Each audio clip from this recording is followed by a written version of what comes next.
By now, you've probably heard my magic wand story. It's a brand that's been part of my personal journey for more than 20 years. But no matter how many times I sing Magic Wand's praises, I'll never be able to fully capture the story of this incredible brand. Well, now journalist and author Kate Sloan just completed a limited audio series documenting the history and impact that Magic Wand has created over the last 56 years. It's called Making Magic. And the series chronicles Magic Wand's incredible brand story through interviews with nearly 40 experts, performers, business owners, educators, and fans.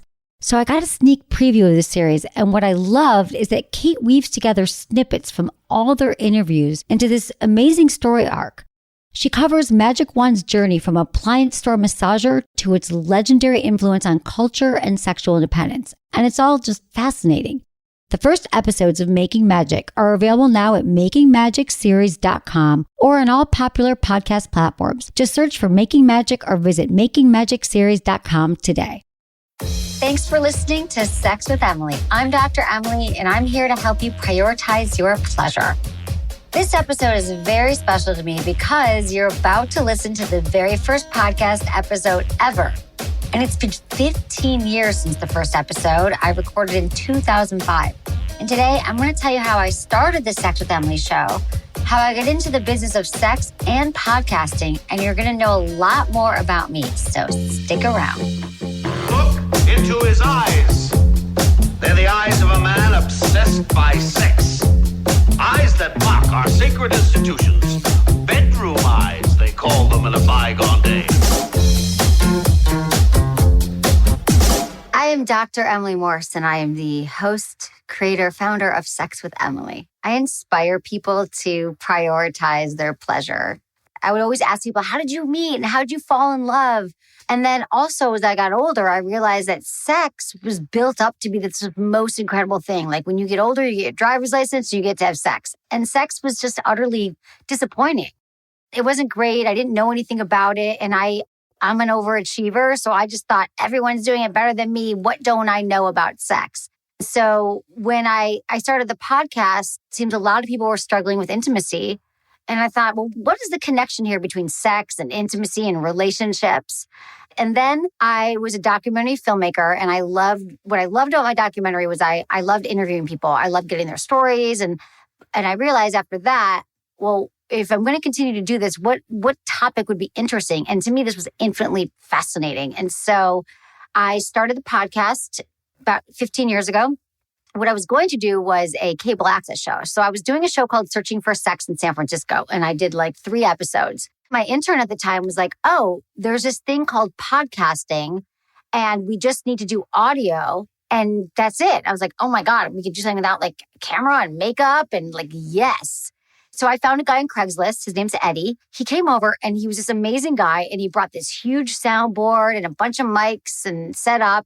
And then I invited a few friends over, and I decided to interview them about their sex life and their relationship. But that was the start of my first podcast. So I started doing the cable show and started talking to all my friends. And I just remember sitting around with a bunch of my friends and just saying, like, I think I'm going to do this. And then we were tossing around names, and I was like, talk with Emily? And then I was like, sex with Emily. And I was like, oh, that's amazing. We're going to do that. I didn't know how taboo it was. I didn't know that would all of a sudden that I would become Sex with Emily. Like literally I'm at a bar. My friend's like, have you met my friend Sex with Emily? I did not think that it was so shocking and it would be taboo. There was none of that. It was just this internal knowing that I didn't really care. But this amazing thing happened to me after I recorded the very first podcast, and I didn't get up. I didn't go to the bathroom. I didn't eat. I didn't drink. And I realized that this was the thing that I was searching for my whole life. I felt so satisfied. I felt so fulfilled just because it felt so engaging and so interesting. I thought, this is going to heal the world. This is what we all need. Up until that point, it felt like the most important thing to me was knowing how I was going to have an impact in the world, because that felt important. And also, it was important to do something that I loved. I was raised by my mom, who was like, don't ever rely on anyone to take care of you. You got to do it on your own. And then my dad died at a really young age. No matter how old you are, when someone in your life that you love dies, it really does sort of define your life. We are not prepared in any way to deal with death. I got a call from this radio station in San Francisco, and they said, we really like your podcast. Do you want to come in and do a radio show on Saturday nights? I was like, sure. Never been in a radio station, never done a show. All they taught me was like, here's the cough button and have a good time. And they closed the door. And I had this flash. And I remembered at this moment that my dad was a DJ. He used to walk around the house interviewing us. And so he loved music. When I was born, he became a lawyer because there was no money in radio. And I had a moment where I thought, this is it. This is my calling. It was like, this is my connection to my dad, and I'm in the right place. So here's my story about growing up is that I had no sex education. My mom said to me, Emily, if you have any questions about sex, be sure to ask me. But what I realized was that every parent says that to their child, and we don't know what the questions are because we don't know what we don't know. So then I started having sex. Went to college. I had a boyfriend and he used to drive in and we'd have sex and he would just be like pounding away at me like a jackhammer. And then he'd leave and I was with my girlfriends. I was like, okay, I got a question for you. What is the big deal about sex? Like, why is sex so interesting? What am I missing? And they were like, oh, well, haven't you ever had an orgasm? Have you ever masturbated? And I was like, I did not know anything about either one of those things. And I was shocked and a little bit disappointed. I was like, how do I not know this? And then so I went on a journey and I figured out masturbation and sex. But then years went by and I was in my 30s and I still felt like sex was just performative. It was about pleasing my partner. I would still fake orgasms because they were elusive and I still believe that I should be having an orgasm with a partner. I thought that everyone did because that's all I see in television and the movies. So I thought I was broken. I liked it. I liked the physicality and I liked intimacy. And I realized that I didn't know anything. This is a really important conversation. And I take this responsibility very seriously to always be the best version of myself, the best healer, the best therapist to help people through their challenges. And this work, these conversations are transformative. I love connecting people. I love seeing the look on their face where they're like, I'm not alone. I don't have to live in this jail of my thoughts and I don't have to fake orgasms anymore, or I can ask for what I want in bed. Sex can actually be better. I didn't know any of this. And the cool thing is that even after 15 years, while we've made a lot of advances in gender expression and sexual orientation, but the thing that's so crazy is that after 15 years, the questions I get asked by my audience are exactly the same. That's what keeps me going every day because I want us to be able to talk about sex like we talk about everything else that we place value on, that we prioritize, whether it's our health, our religion, our spirituality, all those things are so important, but sex is sort of like, oh, we don't have to talk about it. We're just going to put it under the rug here and like maybe we'll deal with it, or it should magically be perfect. And like none of that is true. And it blows my mind that I'm still telling people this every single day. So the fact that every year there's more listeners and there's a greater audience, but the main base of people feeling shame and trauma and having misinformation that you have to undo. I always joke, people came for the blowjobs, but they're going to leave with like self-confidence and self-esteem. You might come for the tips of how to be a better lover to my partner because I want to show up, but that's not what this is about at all. And so if sex gets them in the door, great. But a lot of it starts with ourselves, and how you become a great lover is to become a great lover to yourself. The truth is, like, once you love yourself, you can open up and love others.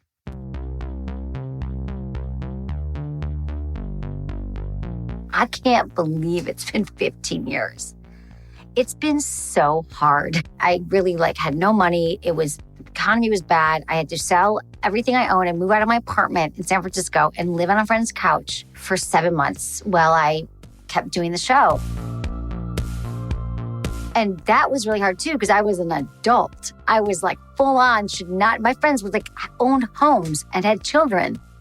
And then also just my mom flying out to San Francisco, coming into my apartment where there was all these crazy notes and, Mom, it's gonna work because people need this. People are having bad sex. She's she thought it was that scene in A Beautiful Mind. That's what it looked like with the papers hanging everywhere and all my crazy ideas. And she was you have a college degree and Starbucks has a very good health plan and you could sell shoes at Nordstrom. She was just this is crazy. And so, to kind of just be that's just, Mom, I can make it happen. Great news about 15 years doing the show is every time I sit down and do a show or do an interview or do a podcast, there's a handful of times I've been oh, I can't do this because something happened that day or it's hard to get in the moment. But mostly I'm so excited and I love my job. I love all the emails and the callers and the questions and the guests. That's amazing. What's a challenge still is just the business of it. It's been such a journey to believe in something like podcasting. And now like everyone has a podcast. It was like people having a website in the early 2000s. And I think that's fabulous. But for so long, it was like, I've totally been meaning to get into podcasts. Like I was talking about yoga or something. Like I mean to get into it. And then I would take their phone and be like, it's super easy. I don't have to do that anymore. And that's so great. Because now when I say podcast, they're like, oh yeah. But just the act of being an entrepreneur and growing a business and being the talent, but then also being the CEO and the manager and hiring and managing people and making all the decisions has just been hard. I've gone through so many different levels of this process. I am a very hard worker and I work a lot and I work all day, every day. I haven't had a lot of time off or vacation. And it's all about surrounding yourself with really good people and communicating. My best piece of advice is always communication as a lubrication, but the other one is to slow down. I think we have to learn all of our lessons in life to learn them. Like the way I'm wired is it's got to be a struggle. So I am truly grateful for all the struggles. And if someone had said it's going to be okay, you should just relax and slow down, I don't think I had the skill set to trust in that knowing. There's something to be said for that creative struggle. So the first podcast, I believe I interviewed like 10 people that day, if I recall. There was a lot of people that came over. We put 3 people into the first podcast. But that first day was a lot of equipment. And then we just got a bunch of food and snacks. And that was always in the beginning too. I was like, want some wine? I thought we could all get a little buzz. But yeah, that was the vibe. I was like, I want it to be casual. I'd be like, hey, you want to come over and talk about sex? We're just going to do this thing, we're just going to talk about it. So it was very much like that. And I had a lot of friends, great friends, just like, yes, of course, we'll support this. It sounds really fun. It was, nobody was talking about sex at the time. I just sat down and just started asking questions. So I think my first few episodes were like those interviews that day when I just sat there all day. I was like, this is it. So the first guest was Marilyn Yeager. And the reason why I had Marilyn Yeager on is because Brazilian bikini waxing, where you literally take everything off, was probably an early 2000s, late 90s thing. And it was all the rage. And she was like the one person, you had to make an appointment ahead of time. And I remember her sitting there with my legs in the air and doing it, just ripping things. I was like, why do we have to go through this? Like, what? And she's like, honey, if you want to sell the house, you got to mow the lawn. And I was like, that's funny. That's interesting. Now I have different things to say about that. I'm like, no, let it grow. Do what you want for you. I would never tell anybody you got to get a wax. But at the time, that was interesting. I just thought that was funny. But the other thing she said now that I'm remembering was she was like, and I don't remember if she said this in the podcast, but she's like, I've got my finger on every hot pussy in San Francisco. I thought that was funny too. It's like, she's a talker. And I just want to know about grooming because that was such a big topic of conversation. So that was my thought around Marilyn Yeager. Hi, Marilyn. Hi, it's good to see you. It's weird not to have my legs up in the air and being naked, but that's cool. Yeah, well, I usually recognize people by their pants down, not their faces. So. Yeah, I have 8,000 clients. Thanks to you girls for supporting me. I definitely believe I put Brazilian bikini waxing on the map over 13 years ago. A lot of people talk about Anastasia in Beverly Hills, the eyebrow guru to the stars. She was actually my main inspiration. She and I are really close friends. She does not do Brazilian bikini waxing anymore. She only does eyebrows. She specializes. She does not go downtown. I brought Brazilian bikini waxing to the Bay Area. Nobody knew what it was. I've been doing it for 13 years, started my business 7 years ago. And as you know personally, I think a lot of people are really intimidated by talking about their private parts, which I like to call pussy. It is what it is. I have fans all over the world. I walk into a restaurant and 5 guys are bowing on the floor because I take care of their wives, whether they're single or married. People come. I know we're gearing towards the singles. No, we're tonight, not. Actually. But okay. Married people having need Brazilian waxes more than straight because married people don't have sex. I'm convinced. Or at least absolutely. Sex. Well, so I don't know many happily married couples. I know definitely because I get the inside scoop. I'm also like a therapist behind closed doors. I could write 3 books on people's lives in the city. Or at least do a radio show. I am going to. actually. Because the women, like, their legs are spread. Oh, I they're hear naked, everything. Their fingers are, like, in the lips of their Believe pussies. me. And they're like, so my husband doesn't go down on me anymore. Exactly. So what Or is I'm telling doing you? their eyebrows and they're telling me these stories inside and I'm all, girlfriend, drop your drawers. I will take care of you. And then your husband will not leave you alone. Is it true? Do you see a difference in the women bikini waxes? They feel sexier. Why? Are you kidding me? I have clients who are the biggest prudes in the world and they're so shy and embarrassed. And then they get their Brazilian and they strut out of my salon like they are the hottest thing on this planet. They come back, they tell me stories about their husbands that they wouldn't leave them alone for hours. People are embarrassed and ashamed to talk about it, but obviously I'm not. That's what I do. Wait, okay. Before we go any further, because we will, by definition, like technical terms, what's a Brazilian bikini wax? Technically, many people call Brazilians all different types of things. My personal and my signature style is I like to leave a nice V in the front and take everything from the lips Not down. a line, but a V. Not a line. I personally do not like the landing strip. As I tell clients, it's your hoo-hoo. You can have it however you want. You want it wider, smaller, all off, whatever. I don't care. I'll wax it. 4 minutes. You're in, you're out. It's 4 clean. minutes? 4 minutes. I don't remember being 4. Was it 4 with you? Dude, you were with me 5 years ago. I know. Things improve every day. Oh my God, I have to come back. I do 25 to 40 people a day. Okay. Are you kidding? 25 to 40 a day. Yeah. 8,000 unique users, like they say on the internet. You've 8,000 clients. Unique user. Yeah. You've had 8,000 clients, and they're all San Francisco, or men and women from all over the world, but mainly San Francisco. But that's so the wax goes in their ass. Oh, yeah. In their everything. It's painful. It is a painful process, although I have so good. developed the technique that, after. Sex is better, right? Sex is way better. Why is it better? Definitely. Why is sex better with the skin Brazilian? on skin, slippery. So true. You know, there's more sensation. You could go on forever about why it and is. Men are visually, men are visual. It's just better. It looks better. It's cleaner. It's more sanitary. I mean, obviously, I'm a true believer. That's what I do for a living. I love it. I speak it. I sell it. I do it. What about the men? Men. Straight men, too? Straight men. Mostly straight men. What do you mean? What do? They get in their ass? Usually it's their wax? wives and their fiancés who are setting them up with it. But you know what? Like I say, you know what? We keep ourselves maintained. I don't want to put my face in a big old muff either. That's true. They need to Men are clean that trimming shit now. up. Like I've noticed, I've been with some men in the last few years. I'm like, where's your hair? Like, but it's sort of disturbing. I don't want a man spending too much time down there, but if you're single and just dating, I could understand why it would be odd, say with your first sexual encounter or your first few. But if he's your fiance or your husband and you're trying to do something different, change it up a little bit, it's kind of the same with the girls, right?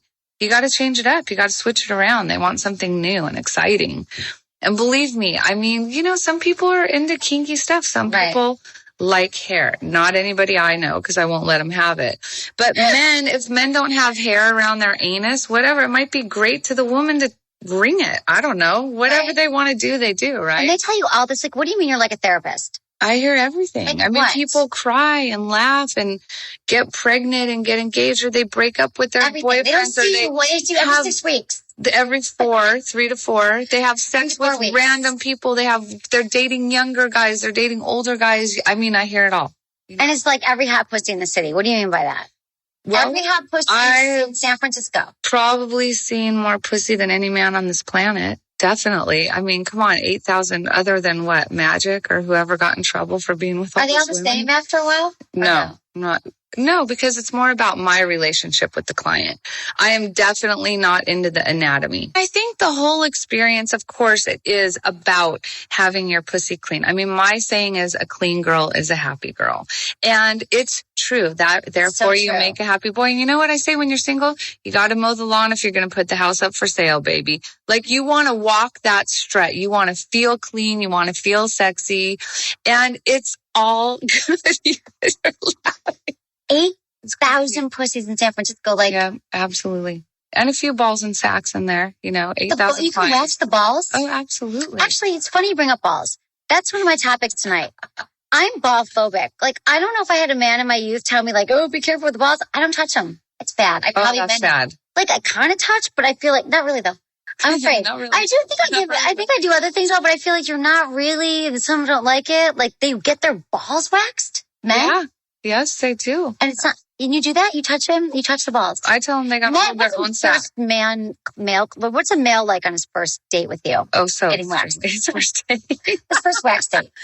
Oh, he's very nervous. So nervous. Oh, He's they're like so nervous. You know, men are way more sensitive than women. They have such a lower pain physically tolerance. or emotionally? Both, completely. I mean, they have a way lower pain tolerance. They're nervous. But like I said, I usually do my clients, so they're affiliated. So it's usually not some random guy coming in. So it's his girlfriend. I may have met them before at a dinner or a Christmas party or what have you. So I think I put them a little bit at ease. I put everybody at ease. Come on. You know what? That is a huge part of it. That's a huge part of what I do. Not everybody could do what I do. Have you done it in other cities? Did you start in LA? Or? I was in LA. I did not start practicing there. I started in San Francisco. Yeah, okay. Absolutely. So do you think there's a difference between the San Francisco woman / pussy and other cities, or not? Like what you hear from I absolutely do think so. I think, the J sisters in New York, they put Brazilian on the map in New York. Anastasia was big in LA for a while. And like I said, I put it on the map here in San Francisco. I think New York and LA women are different regardless if we're talking about Brazilians or style. Right. Singleness. I mean, dating's different there. It's more of a scene. I mean, the way that coming from LA, seeing San Francisco the way women are, I tend to think that women here are more diverse. That's just it. There's a diversity, whether it's the style, the weight, the color, the hair, anything it is. And the same thing with the hoo-hoo. I mean, the variety of the physicalities of it is amazing. You would be surprised. Like men have different penises. Right. Women are different in size, color, shape, wrinkles, flaps, whatever. I had a friend who I met her and she was dating a friend of mine and we were taking a hot tub together. It was like, we just met and we were on this trip, a bunch of us, and she was dating my friend and she had this huge bush. She was like, well, he kind of likes it. And then like a year later, she was dating another friend of mine and she had this little tiny thing. It's like, she was like, her bush was like fluctuating from man to man, like whatever he wants. Do you think that women kind of go with what their man wants, or you think women are more independent now deciding? I think there's a little bit of both. I think it tends to lean more independence. Definitely what a woman wants and she has and feels clean and does it. There are those women who do adjust for their men. Absolutely. Which is kind of sad. You got to do what feels good for you, what feels right. Right. It feels so much better to be waxed. Isn't it so much better? For the perfect ending, most people think that they don't have hair back there or they need it. And I said, you know what? We're not cavemen. We do not need butt hairs. We have underwear. So turn it over and spread them, baby. Marilyn Yeager Skincare. Thank you. Thank you. All right. Don't go away. We'll be back with Captain Erotica.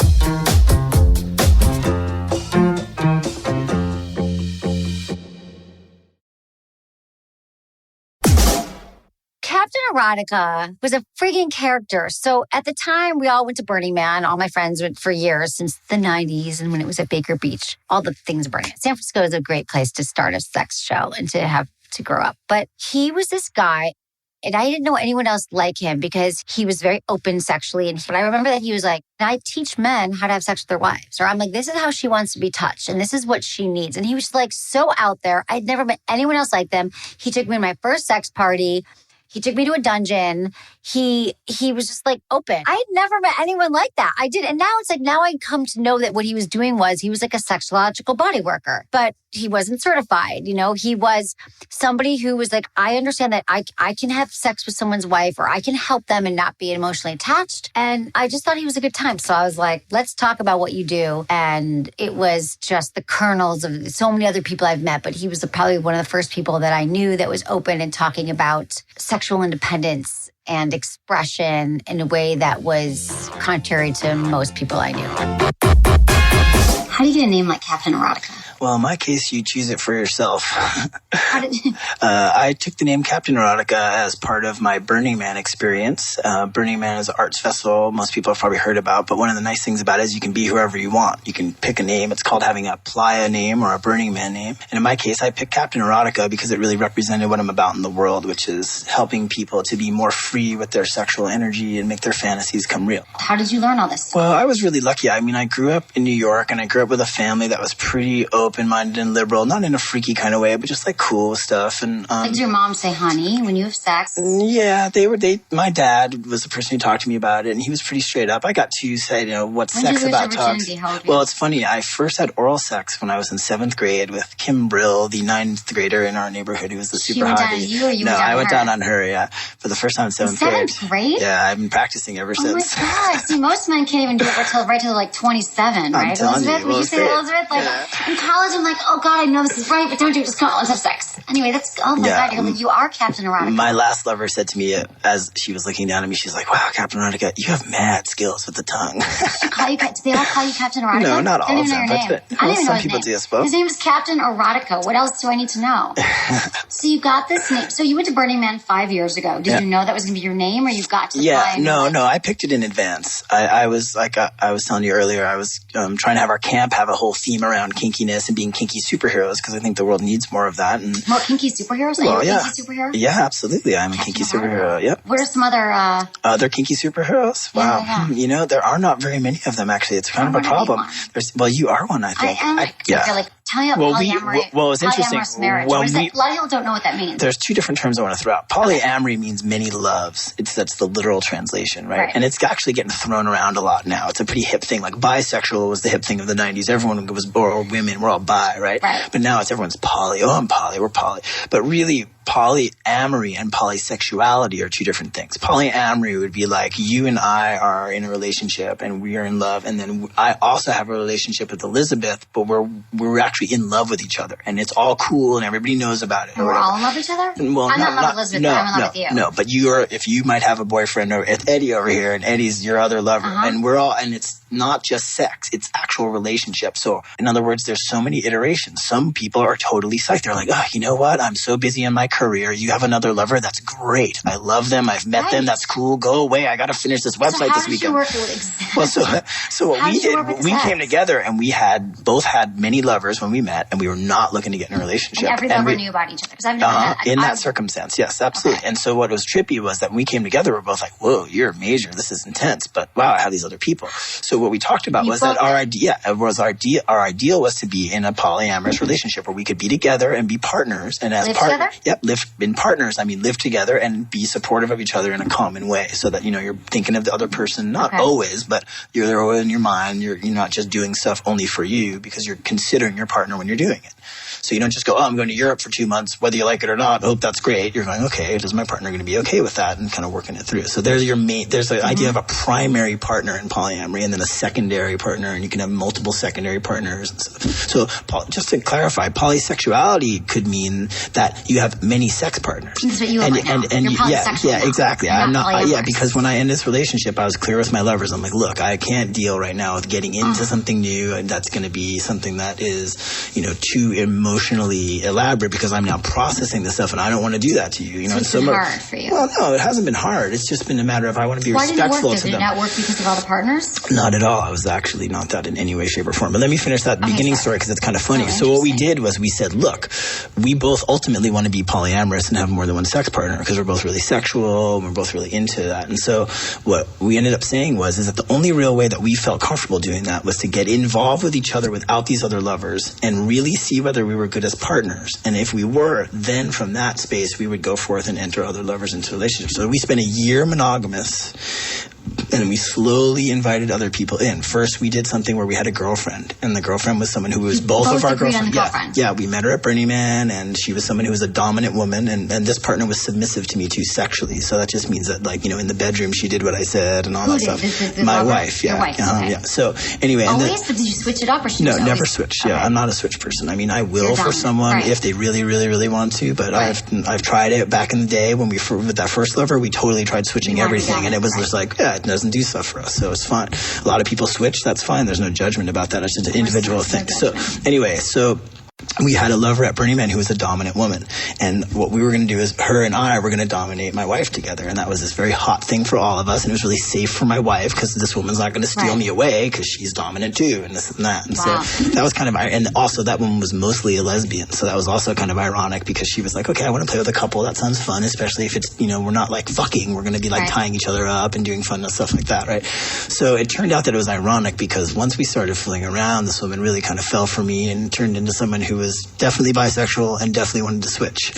And so it was a really quick, interesting switch around where she was like, actually, how did you feel? Well, I was very happy about that. She was beautiful. I was psyched. And I was like, okay, that's fine, but it was a little threatening for my wife. That changed it for her. She was like, okay, now it's different. It's not as safe and comfortable. So we kind of transitioned out of that. So she moved out. Mm-hmm. Yeah, no, she wasn't living with us. She moved out of our world. Yeah, exactly.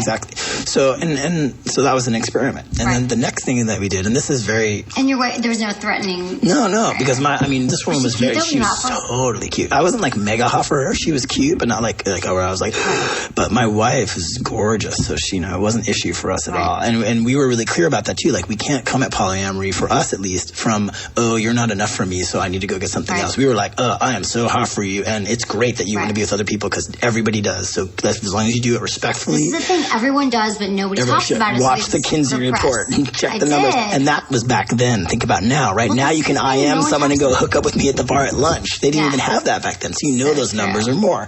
And this is what it's about. When I tell polyamory to people, I said polyamory is just the honest version of cheating. Because everyone's doing it. And if you think you're not, then you better wake up. It's true.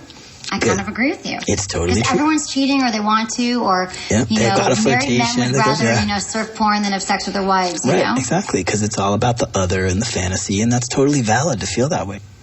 How does it work when you're like, honey, I made you dinner? He's like, I met someone tonight. I'm not.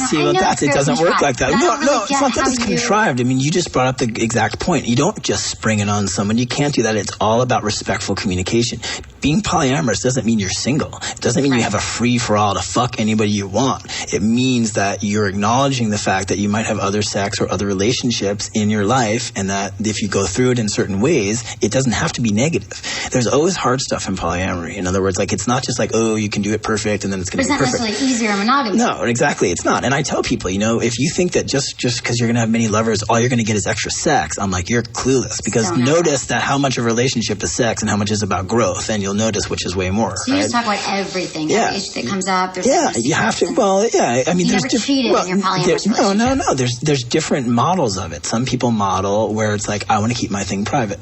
And that's not necessarily the healthiest way, but that's one way that it's okay for people. It's like, I have my thing, and when I go and I see John, I don't want you to know about it, and what you do is you create boundaries about comfort. Hold on a second. There's a lot of different methods. So one method is people are just like, hey, open season. Do whatever you want, whenever you want. I don't care. People do this in polyamorous relationships. Yeah, they're like, hey, we've been married for 20 years. If you want to meet someone in a bar tonight and fuck them instead of coming home and eating dinner, that's totally okay with me. And I might happen, and that's fine. We're both okay. That's like the super old school, they've been doing it forever. When you're out of town, that's fine. Exactly. There's all kind of rules you can create. The reason marriage is ludicrous is that you say these words. Marriage is ludicrous. It is. It's ludicrous. I should say marriage is ludicrous in the way it's normally done, which is that people make these vows and contracts and they don't update them. Do we do that in business? Do business contracts last that long and stay the same? You got to be freaking high. We talked about this earlier. A guy who's he works in men's health, and he was saying that relationships should be based on a 3 to 5 year contract. Every year you should have to renew it. Yeah, exactly. Because otherwise you get lazy and bored, and you're surfing porn, and the women are sleeping with their... And you're a different person. Everyone's a different person 5 years later. If not, what the fuck are we all here for, right?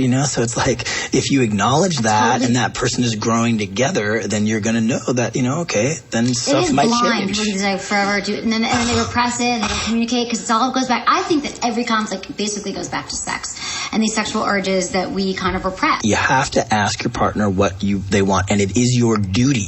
I say it is your duty in the universe to fulfill that person. I don't care. People don't know what they want. That's fine. How do you figure out what you want? Well, you have to try stuff, and you have to talk and explore a little bit about. A lot of people are uptight about it. It's very true, but you have to be brave. If you're not brave, you don't get anything. Do you get anything in business by being? Something right. You have to take a little risk sometimes to do something different and new and grow. Like everything in life, like whether it's a new job or a new boyfriend, like athletics, what do you want? Where are you going? Yeah, exactly. And people don't ask that question ever. About one of the most important things that they think about all the time. Everyone thinks about it. That's why we're doing the show. You should. Because it's like you scratch the Talk about an untapped market. Give me a break. Sex with Captain Erotica. Sex with Emily and Captain Erotica. Stay tuned for more Sex with Emily because we have more throwback sex talk after the break.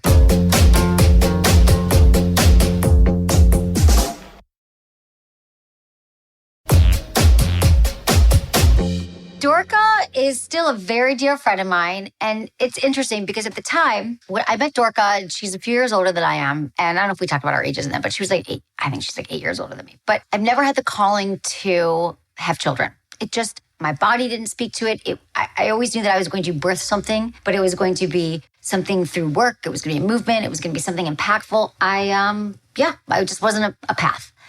At the time, I was probably one of the only people I knew that didn't want kids, that was certain. And that wasn't even looking for marriage. That wasn't my jam. I was the only one of my mom's friends' kids in Michigan who didn't get married and have kids. And she was just an independent spirit like I was, but she was leading the path. And she was like, I don't want kids. I don't want that either. And she was just, we met because we both worked in politics. We both did a lot of things. And I always thought she had an interesting perspective. And she was also dating like the way that was like, yeah, I need sex. I like sex. Here's what I'm into. And she's much more direct than I am. Like, I'm more of like a pleaser and I want everyone to like me in that way. And she's just like unapologetically Dorca. She's like, this is what I do. Either join me or I don't care. So I just loved her independence and how very Dorca she was wherever she went, whatever room she was in. She was always Dorca. She still is. She stayed here last week. She was voted by San Francisco Magazine as one of the hottest single people in San Francisco. And she's here tonight. Welcome, Dorca. You've been single and dating in San Francisco for, do you mind saying how old you are? I'm 41. Okay. And I've been single and in relationships, for the last 15 years. And definitely, this is a total myth that there's no men in this city. I mean, I have a list of great guys. Well, I think part of it is what we were talking about, the kid thing, which is when you don't have that pressure, then you don't come off as being psycho. I think so many women my age, they really know what they want. They want to get married. They want to have kids. And that freaks guys out. And so if you don't have that pressure, then you just can kind of go out there and meet guys and have fun. It's so true. It's like, I feel like this primal urge that women have to have children make men think like women over 35, like they're going to be desperate. And I almost feel like there's something to learn because you always knew you didn't want to have kids. And I'm not sure that I do, but even it's true though. Women, if they just kind of take away that they might be luckier, but women do have this sort of like, I have to reproduce. Not that there aren't women who haven't, but that I've known and met that are like, I've always known I don't want children. Has that been a hard decision or how did you know? I mean, it's definitely ended a couple of major relationships for me because it's most guys, you start out saying that and they're like, oh, that's cool. That's fine. Whatever. I'm in love with you all. It doesn't really mean anything to me. And then about a year into it, they start looking at you and they're like, I want a little Dorca. Don't you want to have a little Dorca? And I'm like, no, no, I don't. And it's rough. It's tough. But, you can't sort of do it halfway. Like, I'll have one kid for you. You kind of really want to have a kid.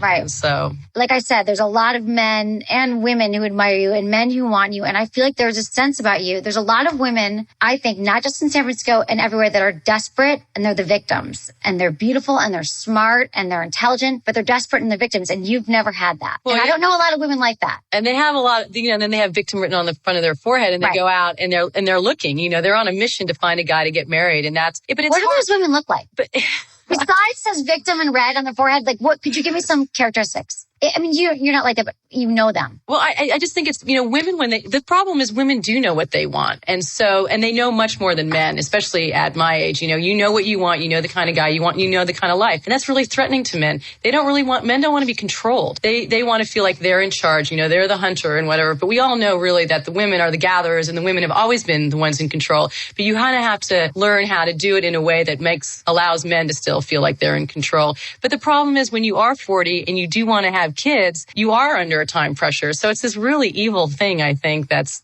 happens to women is they get stuck in this really bad position. It's a tough question. It is a tough question. It's really about male and female psyches, and just women have to kind of learn how to play men to get what they want. And sometimes women are just too honest and they kind of just wear it. They're just straightforward about what they want, and that freaks guys out. Guys, what was Marilee saying? Guys are super sensitive, emotionally and physically. They're not like women. Women are much tougher. Women go through childbirth. They go through all this kind of stuff, and women just like lay it out on the line, and men just don't know how to handle that. Right. So you kind of got to learn how to like kind of massage, these guys. So women don't hold back enough. They think that men want more women like you that are strong and smart and intelligent. They do in a way. They do, but they want to have kids. Most men want to have kids. So in a way, they're attracted to me. They want to go out with me, but then they want to have a kid, so it's this kind of, How did you know you didn't want kids? I never create, like, I love kids. I have a godson. He's, I adore him to death, but I just I just see how much time it takes to commit to having a kid. And I think most people don't really think about it until all of a sudden they have a kid. I have so many friends of mine, obviously they love their kid once they have it, but they're like, wow, I had no idea what it meant to only sleep 2 hours at a time and to not be able to, like, even go get my pussy waxed because I don't have time, And I feel like they sort of admire your lifestyle in a way because you're dating and you're doing these the grass is always greener. That's true too. They have more of the stability. So you've dated men in San Francisco, New York, LA, Paris, Brazil, London, LA, Argentina. I looked at them like, she had like a guy in Argentina she flew down to see for the weekend. Could you talk about men in San Francisco versus men elsewhere, or like the difference between, do you think there is a San Francisco male? There's so many different kinds of what happens in San Francisco is we're so provincial that we get stuck in our little neighborhoods or in our little groups. And that's what happens to, I think, some of these women. Like, I live in Pacific Heights. I have a lot of friends that live in Pacific Heights. They're like, there are no men out there. I'm like, well, you haven't gone south of Market or to the Mission, since you were 21. There's a whole another world out there, and then there's like the Burning Man world. And there's all these different worlds in San Francisco, but they're so segregated. What's Burning Man like? Well,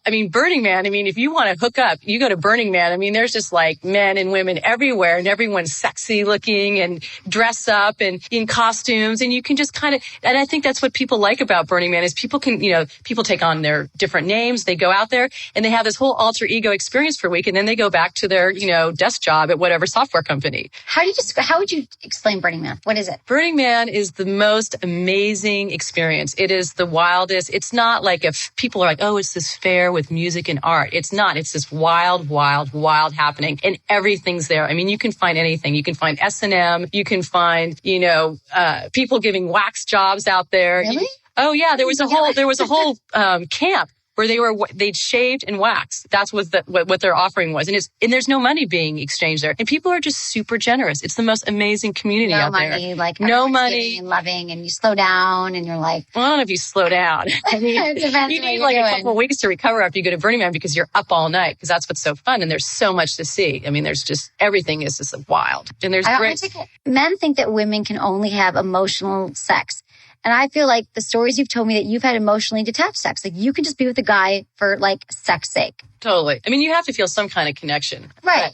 For like it doesn't have to mean anything more than it is right there. But I think all women are like that. This is a big myth about women. Like what? That they only, that women only have sex when they really want to be with a guy. Women are having sex all over the place. Come on, look at Match.com. There are women out there. They're putting their picture out there, and they just want to get fucked that night. They don't even want to necessarily. I have guy friends of mine who tell me that they don't even, have to take the girl out to dinner. They see her on Match.com. They come to the door and she like pulls them in and throws them in bed. And they don't want to have to deal. And I think women are actually more that way, especially in their 30s and 40s. I agree. We have a friend of ours who's dating this woman. And he said to her, I feel like all we do is get together and have sex. And she was like, yeah, I agree. Because we have a life, and unless you're Mr. Right or you think that he's Mr. Right and you do want to pursue something, you want to have sex. And if Mr. Right's not there, you still want to have sex. So, you don't want all the complications. I totally agree. I feel like I've been through my research, my informal talking to everyone I know, every woman I talk to tells me that their boyfriend does not want to have sex as much as she does. Guys are like turtles. There's, when there's something emotionally going wrong with them, their penises shrink. It's amazing. Like, to me, it's like, even when I have a fight with a guy, with my boyfriend, I want to have great makeup sex, That's, I think women are that way. Women are emotional and physical. They want to that's how they show their affection. That's how you get back together with your guy after you've had a fight. True. The guys, they have to take days, thinking about their problems, and they get all withdrawn. I'm like, come on, we could be having fun right now. We could be having great sex. Why do we have to be pondering the fight we just had 3 days ago? Let it go. It's like this big American myth. Talk about myths. I love myths. You always hear growing up. I think I might have learned it in grade school. They're like, the women are frigid. They don't want sex. The men do. And I've not heard one man complain to me, not one. And I've talked to men and women that their girlfriends don't want sex. And every woman has told me the man I'm dating in his 20s, 30s, and 40s, mostly men in their 30s, early 40s, do not want to have sex as much as they do. The problem when you get into a relationship is you start having boring sex because you don't kind of cross other lines, and so you got to keep it fresh in you. And you got. How do you do that though? Well, you got to start dressing up. You got to start doing weird things. You got to do a little exotic Pole dance dancing. for your guy. You got to, take him to a strip class at the strip club and, do a pole dance for him. Or, you got to do something to, or call him up in the middle of the day and blindfold him and take him to a hotel room or, because that's what happens is we all kind of get stuck in our ways and we come home, we get in bed and we have, missionary style sex and we go to bed, or we sit and watch TV and we look at each other and we're like, okay, we'll have sex. It stops being sexy. When you first meet someone, you're like in a club and, you're kind of boozy and, it's all new and exciting. For 6 months. You gotta do that in a relationship because all of a sudden, if you don't do that, then you're looking at the pool boy and he's looking at the secretary. I think monogamy is an epidemic. Well, I think monogamy can be great because then you can go deeper. You can go maybe to a sex club together. You have to work at it. But you can do these things that you maybe wouldn't feel comfortable with someone that you just met randomly. But you can do you can do wild, kinky things together because you know each other well enough, so that you can go deeper. Okay, I'm going to be the little French maid tonight and come in and do it and have a lot of fun doing it. I saw your French maid costume on Halloween once. Yes. Right? Well, I was a French maid. I had that. Oh, it was a hot It was a cheerleader. Yeah. Dorcas has the hottest cheerleading uniform. It was like, I still have the postcard. It's like for a 15-year-old. It's very tiny. Yeah, your body is like a 15. I mean, the boobs and the whole thing. Oh my God, you're so good. Thank you. So that's Sex with Emily. Wasn't that fun? You don't even have to stay and cuddle. And thanks for listening. Hopefully you learned something. Please check back. Go to sexwithemily.com and we will talk soon. Thanks. Thank you for 15 years, everyone. I can't believe it's been 15 years. Thank you. You can find more at sexwithemily.com/SXM. Also follow me on all social media. Sex with Emily across the board. Instagram, Twitter, Facebook. Was it good for you? Email me feedback@sexwithemily.com.